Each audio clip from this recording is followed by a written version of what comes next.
പാളയം saint Joseph metropolitan കത്തീഡ്രലിൽ carol പുരോഗമിക്കുകയാണ്. അല്പസമയത്തിനകം തന്നെ പാതിരാ കുർബാന ആരംഭിക്കും. Arch bishop doctor Thomas J നെറ്റോയുടെ മുഖ്യ കാർമ്മികത്വത്തിലാണ് ചടങ്ങുകൾ അവിടെ നടക്കുക. ഈ വർഷത്തെ ആദ്യ കുർബാന സ്വീകരണം 25 രാവിലെ 9 സഹായമെത്രാൻ ഡോക്ടർ ആർ ക്രിസ്തുദാസിന്റെ കാർമ്മികത്വത്തിൽ നടക്കും. വിനോദ അവിടെ നിന്ന് ചേരുന്നുണ്ട്. വിനോദ, അവിടെ ചടങ്ങുകൾ പുരോഗമിക്കുകയാണ്, വിശ്വാസികൾ എത്തിക്കൊണ്ടിരിക്കുകയാണ്. അല്പസമയത്തിനകം തന്നെ പാതിരാ കുർബാന ആരംഭിക്കും അല്ലേ? അവിടെ വലിയ ആഘോഷത്തിന്റെ നിമിഷങ്ങളിലേക്ക് കടക്കുന്നു, പ്രാർത്ഥനാ നിർഭരമായ നിമിഷങ്ങളിലേക്കും കടക്കുന്നു അല്ലേ?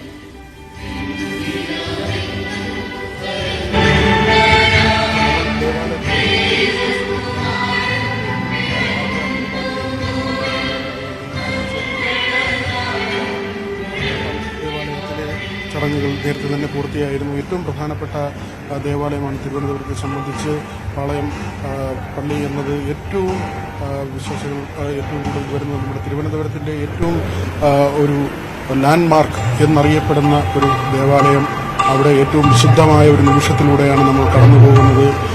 ക്രിസ്തുവിൻ്റെ ജനനം, അതിൻ്റെ ഓർമ്മ പുതുക്കി എല്ലാ വിശ്വാസികളും മനുഷ്യസ്നേഹത്തിൻ്റെ ആ ഒരു വികാരം ഉള്ളിൽ കൊണ്ട് തന്നെയാണ് ഇവിടെ ഈ പ്രാർത്ഥനയ്ക്ക് വേണ്ടി എത്തിയിട്ടുള്ളത്. കുർബാനയിൽ പങ്കെടുക്കുന്നതിന് വേണ്ടി വിശ്വാസികൾ എത്തിയിട്ടുള്ളത്.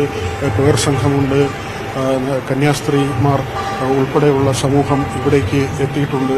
എല്ലാ വിശ്വാസികളും ഇതിൻ്റെ ഒരു കാലഘട്ടത്തിൻ്റെ പ്രത്യേകത മനുഷ്യ സ്നേഹവും സമാധാനവും നിലനിൽക്കേണ്ടതിൻ്റെ ഏറ്റവും ആവശ്യകത കൂടി ഊന്നി നിൽക്കുന്ന ഒരു സമയമാണ്. ആ സമയത്തിലാണ് നമ്മൾ ഈ ദേവാലയത്തിൽ നിന്ന് ഈ ദൃശ്യങ്ങൾ നമ്മുടെ പ്രേക്ഷകരിലേക്ക് എത്തിക്കുന്നത്.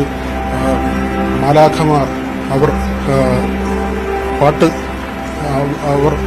പാട്ടുപാടിയ പാട്ടിടയന്മാർ വൽനക്ഷത്രത്തിൻ്റെ സൂചന പ്രകാരം സഞ്ചരിച്ച ക്രിസ്തുദേവന്റെ ജനനം ലോകത്തിന് മാതൃകയായ എങ്ങനെ മനുഷ്യൻ ജീവിക്കണം എന്ന് വലിയ സങ്കല്പത്തോടുകൂടി നമ്മളെ പഠിപ്പിച്ച ക്രിസ്തുദേവന്റെ തിരുപ്പിറവി, അതിൻ്റെ ചടങ്ങ്, ആ ഒരു ദൈവികമായ നിമിഷം തന്നെയാണ് ഇപ്പോൾ എല്ലാ ദേവാലയങ്ങളിലും നിറഞ്ഞു നിൽക്കുന്നത്. പുൽക്കൂടൊക്കെ ഒരുക്കിയിരുന്നു.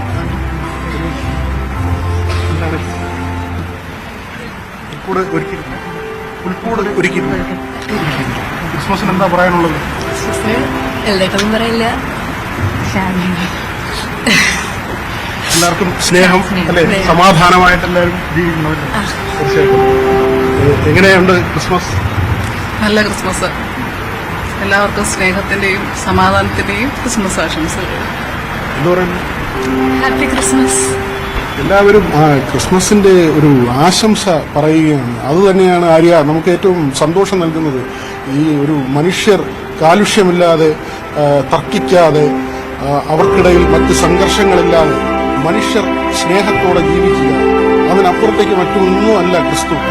ആത്മ സംശുദ്ധി വരുത്തുക, ഒരു ശുദ്ധീകരണം വരുത്തുക, അവിടെയാണ് ക്രിസ്തുവിന്റെ ജീവിതവും ക്രിസ്തുവിന്റെ സന്ദേശങ്ങളും. അദ്ദേഹം പാപം ചെയ്യാത്തവർ കല്ലെറിയട്ടെ എന്ന് പറയുമ്പോൾ അദ്ദേഹം മത്സ്യത്തൊഴിലാളികൾക്കൊപ്പം ജീവിക്കുമ്പോൾ, അടിസ്ഥാന ജനവിഭാഗത്തിനൊപ്പം ജീവിക്കുമ്പോൾ സന്ദേശം ഏറ്റവും സാധുവിനെ